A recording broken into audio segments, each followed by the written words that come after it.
Employers ask behavioral questions to put you in awkward and uncomfortable situations and see how you react.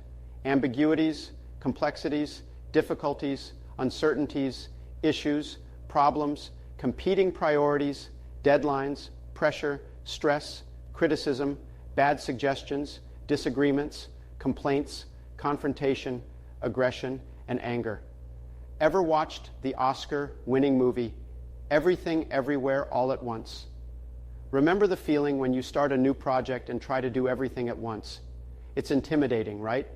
You feel overwhelmed and don't know where to start.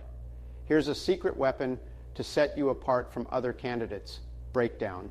Yes, breakdown project, breakdown time. Nothing is too big if you break it down into a list of tasks over a number of weeks, small batches over short cycles.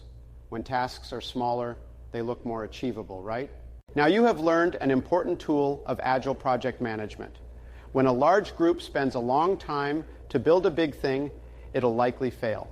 When a small team spends a short time to build a small thing, it'll likely succeed.